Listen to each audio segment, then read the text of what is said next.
তাকে অঙ্কের জাদুকর বললে কম বলা হয়। তিনি আমাদের সকলের প্রিয় গণিত শিক্ষক কেশবচন্দ্র নাগ। প্রজন্মের পর প্রজন্ম কচি কাঁচা সকলেই অঙ্ক শিখেছেন কেশববাবুর গণিত বই থেকে। জন্ম হয়েছিল রথযাত্রার দিন, তাই নাম কেশব। কলকাতা বিশ্ববিদ্যালয় থেকে তিনি বিএ পাশ করেন। তারপর শুরু হলো তার কর্মজীবন। কর্মজীবনেই প্রবেশ করলেন মিত্র ইনস্টিটিউশনে অঙ্কের শিক্ষক রূপে। পরে অবশ্য তিনি সেই বিদ্যালয়েরই হয়েছিলেন প্রধান শিক্ষক। কেশবচন্দ্র এক অভূতপূর্ব গণিত প্রতিভার অধিকারী। একবার কেশবচন্দ্র বসে আছেন নিজের বাড়িতে।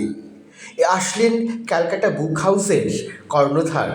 তার ক্ষীর খাতাটি দেখলেন খাতার মধ্যে কষা রয়েছে অজস্র অঙ্কের বিবিধ পদ্ধতি। তিনি বললেন, কেশববাবু, একটি বই লিখুন। সেই বই লেখা শুরু। তারপর বাঙালি পাঠক বারবার করে কেশববাবুর বইয়ের ভক্ত হয়ে পড়েছে। সবসময় প্রত্যেকটি স্কুলে পাঠ্য হয়েছে কেশবচন্দ্রের পাটিগণিত, বীজগণিত, ত্রিকোণমিতি, পরিমিতির বই। লিখেছেন কোর গণিতের মতো অঙ্কের আকর গ্রন্থ। কেশবচন্দ্রের বিস্ময়কর প্রতিভায় বিমুগ্ধ হয়েছিলেন বাংলার বাঘ স্যার আশুতোষ। এসব গল্প আমরা সকলেই জানি। আমাদের একালের কচিকাচারা যাকে অঙ্ক দাদু বলেন, সেই কেশবচন্দ্রের জীবনের এক অজানা অধ্যায় আজ আপনাদের সামনে তুলে ধরব। কেশবচন্দ্র সাক্ষাৎ করেছিলেন জগজ্জননী পরমা প্রকৃতির কাছে। তিনি কে? তিনি স্বয়ং মা শারদা। জননীং জগদা প্রকৃতিং পরমা করুণা পাথার জননী আমার ইলিমা করুণা করিতে।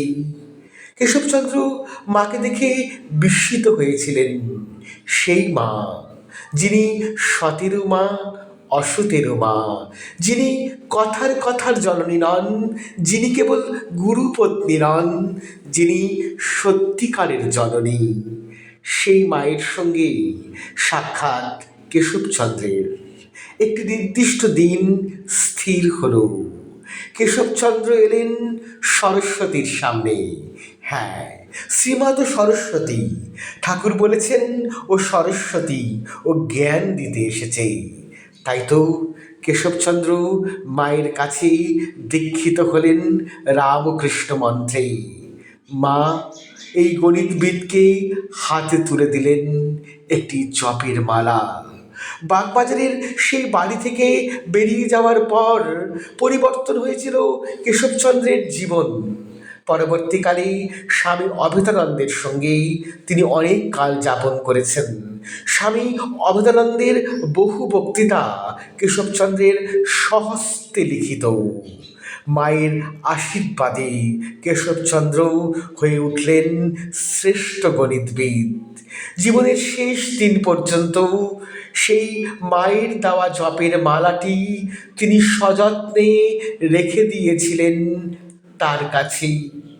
সেই মালায় তিনি জপ করেছেন শ্রীরামকৃষ্ণের মহানাম মন্ত্র। কালের নিয়মেই তিনি কালান্তরিত।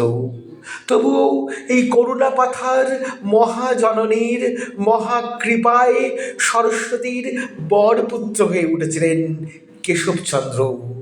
মাকে তার জন্মতিথিতেই প্রণাম। আর বাঙালি পাঠক চিরকাল কৃতজ্ঞ থাকবে কেশবচন্দ্র নাগের কাছে। জয় মা শারদা।